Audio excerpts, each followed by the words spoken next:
درود شریف پڑھے اللہم صلی علی سیدنا محمد نور الانوار وسر الاسرار وشہید الابرار صلی اللہ علیہ یا رسول اللہ صلی اللہ تعالی علیہ وسلم نور من نور اللہ۔ حدیث صفات میں ہے، سرور کائنات صلی اللہ علیہ وسلم نے فرمایا میں عرش کے نیچے اپنے رب کے لیے سجدے میں جا پڑھوں گا، پھر اللہ مجھے اپنی وہ حمد عمدہ تعریف بتائے گا اور پھر میں وہ تعریف بیان کروں گا۔ پھر اللہ تعالیٰ کا ارشاد ہوگا اے محمد، اے میرے حبیب، اپنا سر اٹھاؤ اور سوال کرو، تمہارا سوال پورا کیا جائے گا۔ آپ فرماتے ہیں میں سفارش کروں گا، میری سفارش قبول ہو جائے گی، چنانچہ میں سر اٹھاؤں گا اور کہوں گا امتی یا ربی امتی امتی، لہذا مجھ سے سوال کیا جائے گا اے میرے حبیب امتی کے بارے میں فکر نہ کرو، ان لوگوں کو جنت کے دروازوں میں سے داہنے دروازے سے داخل کرو جن سے کوئی حساب نہیں ہے۔ پھر آپ صلی اللہ علیہ وسلم فرمائیں گے قسم ہے اس ذات کی، آپ فرماتے ہیں قسم اس ذات کی ہے جنت کے دروازے اتنے چوڑے ہیں کہ جتنا مکہ کی ابتدا سے حجر اسود کے درمیان ہے۔ سبحان اللہ۔ امت محمدی صلی اللہ علیہ وسلم کی ایک خاص پہچان، ایسے تو بہت ساری چیزیں ہیں سرکار کے صدقے میں امت کی۔ حضرت ابو درداء رضی اللہ تعالیٰ عنہ سے روایت ہے، رسول اللہ صلی اللہ علیہ وسلم نے فرمایا قیامت کے روز سب سے پہلے مجھے اجازت دی جائے گی خدا کو سجدہ کرو، اور میں سب سے پہلے سجدے سے سر اٹھانے کی اجازت دی جائے گی اور سر اٹھاؤں گا، اور میں اپنے سامنے دیکھوں گا کہ تمام امتوں کے درمیان میری امت کھڑی ہوگی، میں دائیں دیکھوں گا، بائیں دیکھوں گا، پیچھے دیکھوں گا، تمام امتوں کے درمیان اپنی امت کو میں پہچان لوں گا۔ سرکار فرماتے ہیں اپنی امت کو پہچان لوں گا۔ تو حضرت ابو درداء رضی اللہ تعالیٰ عنہ نے فرمایا یا رسول اللہ صلی اللہ علیہ وسلم، حضرت نوح علیہ السلام سے لے کر سارے نبیوں کی امت اور آپ کی امت ہوگی، آپ اپنے امت کو کیسے پہچانیں گے؟ آپ صلی اللہ علیہ وسلم نے فرمایا میں میری امتی کو وضو کے اسرار سے یعنی وضو کے نور سے پہچانوں گا، کیونکہ میری امت کے چہرے اور ہاتھ پیر خوب سفید اور روشن ہوں گے، نورانی ہوں گے، اور اس سے میں پہچان لوں گا۔ اور دوسری پہچان نامہ اعمال دائیں ہاتھ میں دیے جائیں گے اور ان کو اس طرح سے بھی پہچانوں گا، حالانکہ نامہ اعمال داہنے ہاتھ میں ساری امتوں کو دیے جائیں گے، مگر ساری امتوں سے پہلے میری امت کے نامہ اعمال داہنے ہاتھ میں دیے جائیں گے۔ سبحان اللہ۔ حوالہ ہے مشکوٰۃ شریف کا۔ درود شریف پڑھے اللہم صلی علی سیدنا محمد نور الانوار وسر الاسرار وسید الابرار صلی اللہ علیہ یا رسول اللہ صلی اللہ تعالی علیہ وسلم نور من نور اللہ۔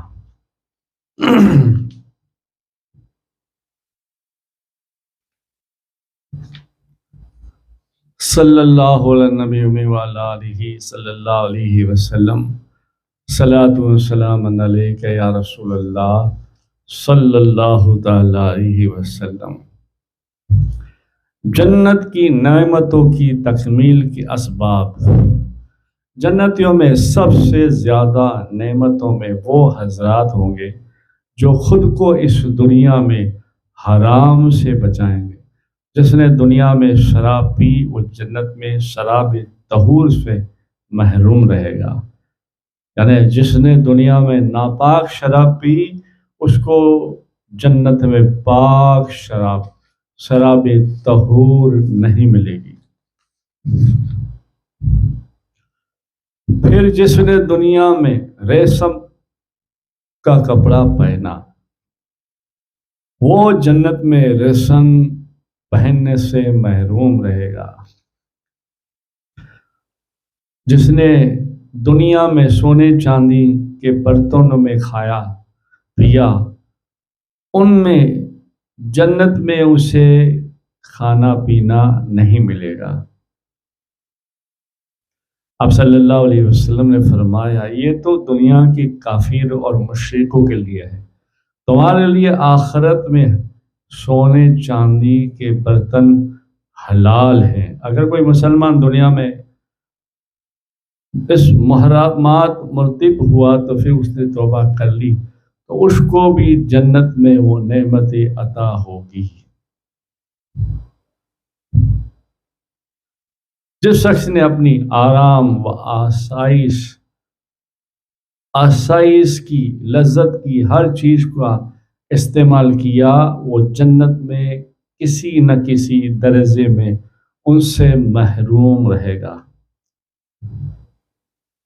حضرت امام احمد رضی اللہ تعالیٰ عنہ نے فرمایا، حضرت جابر بن عبداللہ سے نقل کی ہے، انہوں نے حضرت عمر رضی اللہ تعالیٰ عنہ نے دیکھا کہ جب وہ اپنے گھر والوں کے لیے گوشت لے کر خرید کر جا رہے تھے، آپس میں پوچھا تو حضرت جابر نے فرمایا گوشت ہے، اس کو میں نے گھر والوں کے لیے 1 درہم میں خریدا ہے۔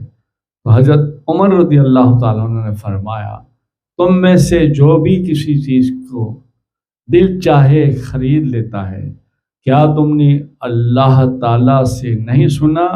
وہ فرما رہا ہے کہ تم اپنی لذت کی چیزیں اپنی دنیائی زندگی میں حاصل کر چکے، ان کو خوب برت چکے، اب یہاں جنت میں کامل لذتیں نہیں ملے گی۔ حضرت خواجہ حسن بصری فرماتے ہیں کہ بصرہ میں ابو موسیٰ اشعری رحمۃ اللہ علیہ کے ساتھ ایک وفد حضرت عمر رضی اللہ تعالیٰ عنہ کی خدمت میں حاضر ہوا۔ یہ وفد والے حضرات کہتے ہیں ہم روزانہ حضرت عمر رضی اللہ تعالیٰ عنہ کی خدمت میں جاتے اور ان کو پانی میں بھیگی ہوئی روٹی دیکھتے ہیں، کبھی ہم اس کو گھی لگی ہوئی دیکھ لیتے، کبھی تیل لگی ہوئی دیکھ لیتے، کبھی دودھ میں بھیگی ہوئی دیکھ لیتے، کبھی ہم نے گوشت کے سوکھے ٹکڑے کبھی ہم نے دیکھ لیتے اور دیکھے جن کو کٹ کر ابال کر وہ کھایا کرتے تھے، ہم نے نہ کبھی تازہ گوشت انہیں کھاتے دیکھا۔ آپ فرماتے ہیں کیا آپ نہیں سمجھتے، آپ جانتے ہیں، کیا آپ یہ سمجھتے ہیں کہ میں اچھے کھانے کو پسند نہیں کرتا؟ ہاں کرتا ہوں، مگر میری نیت، میرا خیال جنت کے کھانوں کی طرف ہے۔ سبحان اللہ۔ کتاب الزہد امام احمد صفحہ نمبر 142۔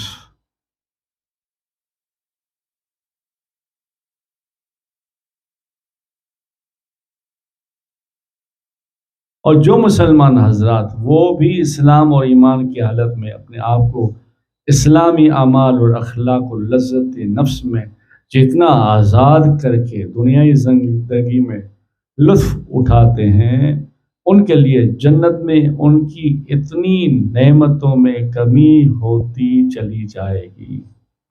اسی وجہ سے تو صحابہ کرام عیش زندگی گزارنے سے پرہیز کرتے تھے۔ دنیا کی زندگی اصل سے جس طرح سے سادی بسر ہوتی، وہ زندگی اللہ کی رضا کے لیے اور دیدار کے لیے گزار دیتے تھے، اور یہی تعلیم اسلام کی ہے اور یہی تعلیم مسلمانوں کے لیے ہے، اور تمام مسلمانوں سے یہ تعلیم کی حقوق ہے اور اس تعلیم پر عمل کرنا چاہیے۔ پھر ایسا نہیں ہے، یا میں نہیں کہتا یا آپ یہ نہ سمجھنا تو پھر کیا اچھی نعمت ہے کھانا نہیں، نہیں، یہ بھی اللہ کی نعمت ہے، جو بھی کھاؤ اللہ کا شکر ادا کرو۔ ہاں، الحمدللہ، اللہ کا شکر ادا کرو، مگر خیال رہے کہ یہ یہاں ایسی ہے تو وہاں کیسی ہوگی۔ انشاءاللہ تعالیٰ آگے چلے گا، جنت کے پھل فروٹ بھی آئیں گے، ہاں، جنت کی نہریں بھی آئیں گے، جنت کا دودھ بھی آئے گا، شہد بھی آئے گا۔ دو مخصوص جنتوں کی شان، ارشاد خداوندی ہے وَقَانَ عَرْشُهُ عَلَى الْمَاءِ والی آیت، اور اس کا ترجمہ اللہ تعالیٰ کا عرش پانی پر تھا۔ تفسیر میں حضرت ابن عباس رضی اللہ تعالیٰ عنہ فرماتے ہیں اللہ تعالیٰ نے اپنے لیے ایک جنت بنائی، پھر اس میں نیچے ایک اور جنت بنائے، پھر اس کو ایک ہی لؤلؤ سے جوڑ دیا، یعنی بہت بڑا لؤلؤ، پتھر کہو، ہیرا کہو، یا اس کی کوئی مثال نہیں ہے ہماری زبان میں، وہ جنت کی پتھر، جنتی ہیرا، موتی بنایا ہے، وہ ایک ہی سے بنایا۔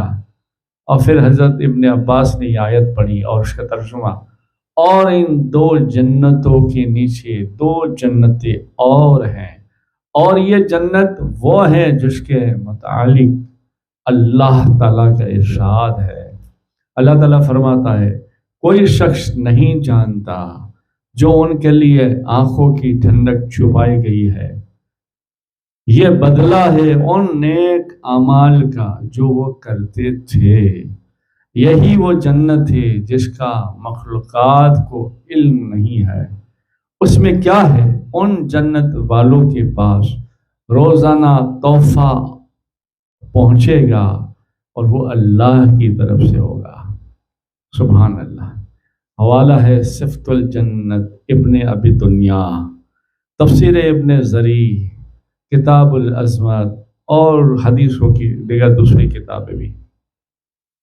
ملک کبیر یعنی بڑی سلطنت والے، کیسے؟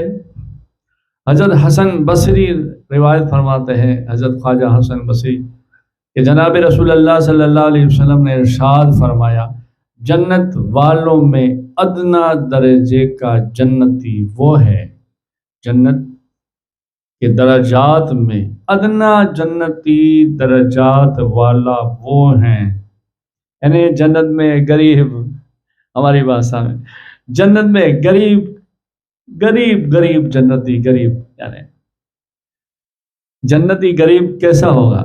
جنت میں ادنا درجے کا جنتی وہ ہے جو سرخ یاقوت کے گھوڑے پر سوار ہوگا، جس کے پر سونے کے ہوں گے، اور ہمیشہ رہنے والے 10 لاکھ خدمت گار لڑکے ہوں گے۔ اور اے مخاطب، اگر تو اس جگہ کو دیکھے تو تجھ کو بڑی نعمت اور بڑی سلطنت دکھائی دے، اور یہ سارا ایک ادنا جنتی کے لیے ہے۔ تو پھر اس کے بڑے، اس سے بڑے، جیسے کہ سبحان اللہ کہنے والا جنتی ہے، اس کو جنت ملے گی، اس کا ایک درجہ الگ ہوتا ہے۔ سبحان رب حمدی سبحان العظیم والا الگ ہے، درود پڑھنے والا الگ ہے، قرآن پڑھنے والا الگ ہے، روزہ رکھنے والا الگ ہے، جہاد کرنے والا الگ ہے، سچائی کی طرف چلنے والا الگ ہے، خوف خدا سے رونے والا الگ ہے، نماز نوافل پڑھنے والا الگ ہے، وہ سارے درجات جنتی ہے، وہ اوپر درجات۔ پھر نیک خاص آدمی اللہ والا ہو، پنج کا نماز پڑھتا ہو، نوافل بھی پڑھتا ہو، روزے بھی رکھتا ہو، عبادت بھی کرتا ہو، پھر ایک ولی صفت ہو، پھر ایک ولی ہو، پھر ایک ولی کے درجات میں غوث ہو، پھر ولی کے درجات میں خواجہ ہو، پھر ولی کے درجات میں مجدی الفسانی ہو، پھر ولی کے درجات میں چشتیہ، قادریہ، شورودیہ، جتنے بھی اولیاء اللہ ہیں، کیا احمد رضا سرکار ہو، مخدوم پاک سرکار ہو، وارث پیا ہو، احمد کبیر رفاعی ہو، وغیرہ وغیرہ، ان کے پھر درجات الگ ہیں۔ پھر اولیاءوں کے بعد قطب، ابدال، کلندر، مست کے درجات الگ ہیں۔ پھر اماموں کے درجات الگ ہیں۔ پھر تابعین کے درجات الگ ہے، تبع تابعین کے درجات الگ ہے، صحابہ صحابیہ کے درجات الگ ہے، شہیدوں کے درجات الگ ہیں، صدیقوں کے الگ ہے، شہداء کے الگ ہے، صالحین کے الگ ہے۔ پھر چار یار کے درجات الگ ہے، 12 امام کے الگ ہے، 14 خاندان کے الگ ہے۔ پھر ہمارے تمہارے نبی کریم صلی اللہ علیہ وسلم کے درجات کا کیا کہنا، انہی کے لیے تو سب کچھ بنا ہے۔ نہ مسجد ہوتی نہ مندر ہوتا، محبت نہ ہوتی تو کچھ بھی نہ ہوتا۔ یہ سب کچھ دنیا کی ہر چیز بنائی گئی ہے، ہر نعمت رحمت رمضان قرآن رحمان سب کچھ اللہ نے بنایا ہے ہمارے نبی کے لیے، اور ہمیں بنایا ہے اللہ نے اپنے لیے اور اپنے نبی کے لیے، کہ ہم اللہ اور اللہ کے رسول کی اطاعت کریں اور انہی کی اطاعت سے ہم آگے بڑھیں۔ مگر افسوس کہ ہم دنیائی کام کاج میں تو ہیں، اول صبح سے شام تک جاتے ہیں، مگر اللہ کی اتنی بڑی نعمت رحمت یاد نہیں آتی۔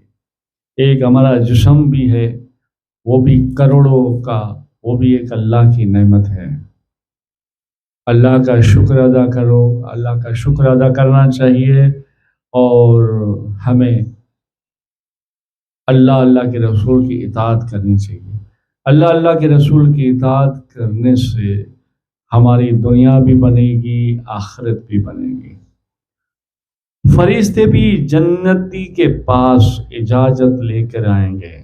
ہاں، کیا جنتی کا درجات ہے دیکھو۔ حضرت ابو سلیمان دارانی رحمۃ اللہ علیہ فرماتے ہیں، ملک کبیر میں ہے کہ جنتی کے پاس رب العزت کا قاصد تحفے اور ہدیے لے کر آئے گا، اور وہ تحفے اور ہدیہ لے کر آئے گا مگر اس کے پاس نہیں پہنچ سکے گا جب تک کہ اندر آنے کی اجازت اسے نہ ملے۔ سبحان اللہ، کیا اللہ نے درجات رکھے جنتیوں کے لیے، اس لیے کہ اللہ والوں کے کیا درجے رکھے ہیں، اس لیے کہ دنیا میں وہ رہ کر بہت دکھ تکلیف اٹھاتے ہیں، کس کے لیے؟ صرف اللہ کے رسول کی رضا کے لیے، ان کی شریعت کے لیے۔ اور پھر انعام کیسے کیسے ملتے ہیں؟ جنت ہوگی، جنت میں خدام ہوگے 10 لاکھ، تو پھر 10 لاکھ خادم ہوں گے، تو پھر 10 لاکھ خادموں میں پھر ان کے گھر بھی ہوں گے، جگہ بھی ہوگی 10 لاکھ خادموں کی۔ پھر خادموں کی یہ جگہ وہ جنت ہے، تو پھر جس کے خادم بنے ہیں، اللہ نے بنایا ہے، اس کی جنت کیسی ہوگی؟ میں نے دوسری بار پڑھا، 10,000 خادم نہیں، 10 لاکھ خادم ہوں گے۔ اور اللہ حضرت سلیمان دارانی فرماتے ہیں، ملک کبیر میں ہے، جنتی کے پاس رب العالمین تحفے بھیجے گا اپنے قاصد یعنی فرشتوں کے ذریعے، مگر اس کے پاس نہیں پہنچ سکے گے جب تک کہ اندر جانے کی اس سے اجازت نہیں لے گا۔ یہ دربان سے کہے گا، تم اللہ کے دوست سے تم اللہ کے دوست سے اجازت لو، کیونکہ میں اس تک بغیر اجازت نہیں جا سکتا۔ وہ دربان دوسرے دربان سے کہے گا، اور اسی طرح دربان کے بعد اس کو آنے کی اجازت دے گا۔ اس جنت کے محل میں دارالسلام تک ایک دروازہ ایسا ہوگا جس میں وہ اپنے پروردگار کے پاس جب چاہیں گے بغیر اجازت جا سکیں گے اللہ کے پاس، جب چاہیں گے۔ دارالسلام تک ایک دروازہ ایسا ہوگا جسے وہ اپنے پروردگار کے پاس یعنی اللہ کے پاس جب وہ چاہیں گے بغیر اجازت جا سکیں گے۔ اور ملک کبیر میں بڑی سلطنت یہ ہے کہ رب العزت کا قاصد بھی اس جنتی کے پاس اس کی اجازت کے بغیر نہیں جا سکے گا، جبکہ جنتی اپنے رب کے پاس جب چاہے گا حاضر ہو جائے گا۔ فرشتے اس کے پاس نہیں جا سکتے، مگر بندہ جب چاہے گا اللہ کے پاس جا سکے گا۔ سبحان اللہ۔ درشی پڑھے اللہم صلی علی سیدنا محمد نور الانوار وسر الاسرار وسید الابرار صلی اللہ علیہ یا رسول اللہ صلی اللہ تعالی علیہ وسلم نور من نور اللہ۔ اللہ سے دعا ہے اللہ تعالیٰ تمہارا میرا یہ شوق بڑھائے جنتی کا، جنت کا، اور ساتھ ساتھ میں یہ بھی شوق بڑھائے کہ ہم پنجگانہ نمازی ہو جائیں، درود و سلام پڑھنے والے ہو جائیں، اللہ اللہ کرنے والے ہو جائیں، سب کے حقوق ادا کرنے والے ہو جائیں۔ آپ اپنا بہت بہت خیال رکھیے گا۔ انشاءاللہ پھر ملتے ہیں۔ جنت کیسے ملے گی؟